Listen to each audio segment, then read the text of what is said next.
Now when Athaliah, Azahiah's mother, saw that her son was dead, she set about to destroy all the royal family. But Jehosheba, King Joram's daughter, Ahaziah's sister, took Joash, son of Ahaziah, and stole him away from among the king's children who were about to be killed.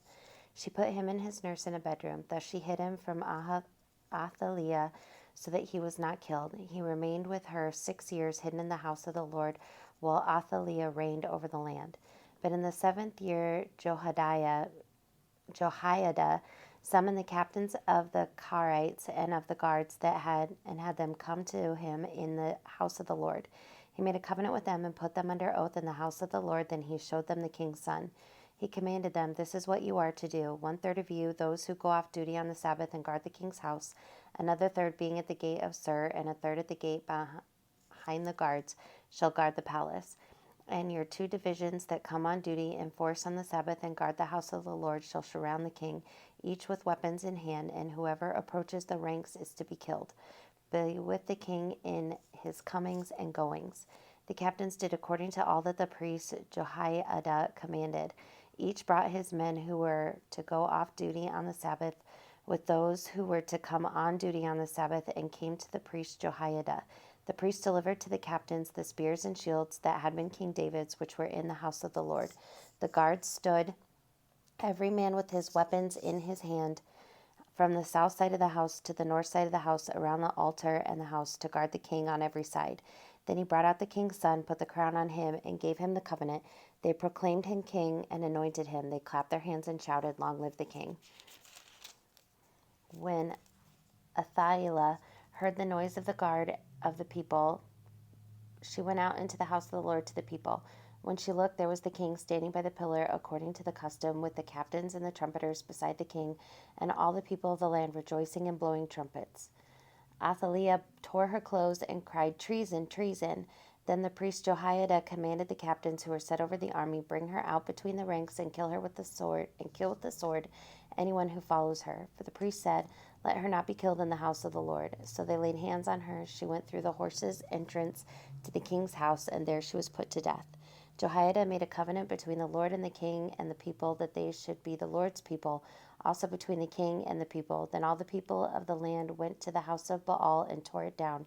His altars and his images they broke into pieces, and they killed Matan, the priest of Baal, before the altars. The priest posted guards over the house of the Lord. He took the captains, the Carites, the guards, and all the people of the land. Then they brought the king down from the house of the Lord, marching through the gate of the guards to the king's house. He took his seat on the throne of the king, so all the people of the land rejoiced, and the city was quiet after Athaliah had been killed with the sword at the king's house. Jehoash was 7 years old when he began to reign.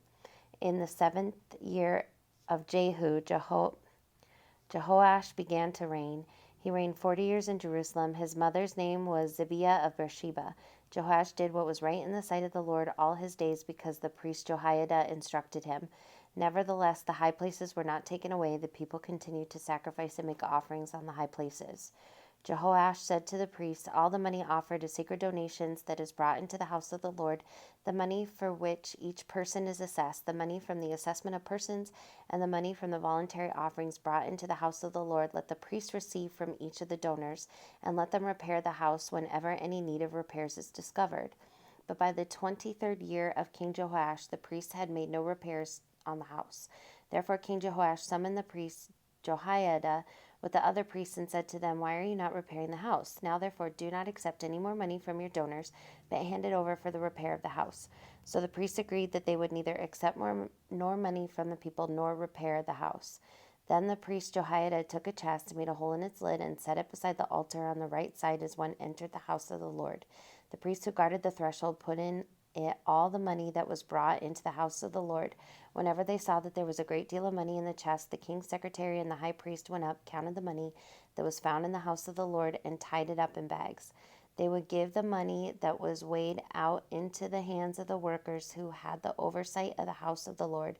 Then they paid it out to the carpenters and the builders who worked on the house of the Lord, to the masons and to the stonecutters, as well as to buy timber and quarried stone for making repairs on the house of the Lord, as well as for any outlay for repairs of the house.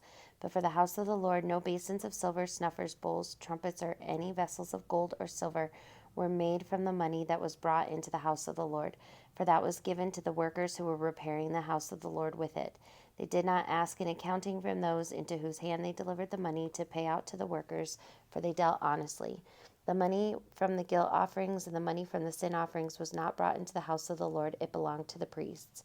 At that time, King Hazael of Aram went up and fought against Gath and took it. But when Hazael set his face to go up against Jerusalem, King Jehoash of Judah took all the votive gifts that Jehoshaphat, Joram, and Ahaziah, his ancestors, the kings of Judah, had dedicated, as well as his own votive gifts, all the gold that was found in the treasuries of the house of the Lord and of the king's house, and sent those to King Hazael of Aram. Then Hazael withdrew from Jerusalem. Now the rest of the acts of Joash and all that he did, are they not written in the book of the annals of the kings of Judah? His servants arose, devised a conspiracy, and killed Joash in the house of Millo on the way that goes down to Sia.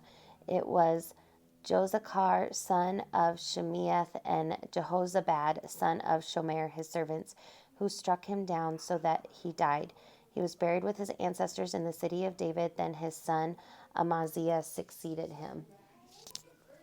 In the 23rd year of King Joash, son of Ahaziah of Judah, Jehoahaz, son of Jehu, began to reign over Israel and Samaria. He reigned 17 years. He did what was evil in the sight of the Lord and followed the sins of Jeroboam, son of Nebat, which he caused Israel to sin. He did not depart from them. The anger of the Lord was kindled against Israel, so that he gave them repeatedly into the hand of King Hazael of Aram, then into the hand of Benhadad, son of Hazael. But Jehoahaz entreated the Lord, and the Lord heeded him, for he saw the oppression of Israel, how the king of Aram oppressed them. Therefore the Lord gave Israel a savior, so that they escaped from the hand of the Arameans, and the people of Israel lived in their homes as formerly. Nevertheless, they did not depart from the sins of the house of Jeroboam, which he caused Israel to sin, but walked in them. The sacred pole also remained in Samaria. So Jehoahaz was left with an army of not more than 50 horsemen, 10 chariots, and 10,000 footmen, for the king of Aram had destroyed them and made them like the dust at threshing.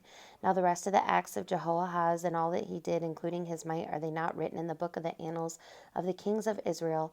So Jehoahaz slept with his ancestors, and they buried him in Samaria.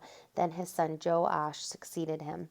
In the 37th year of King Joash of Judah, Jehoash, son of Jehoahaz, began to reign over Israel in Samaria. He reigned 16 years. He also did what was evil in the sight of the Lord. He did not depart from all the sins of Jeroboam, son of Nebat, which he caused Israel to sin, but he walked in them.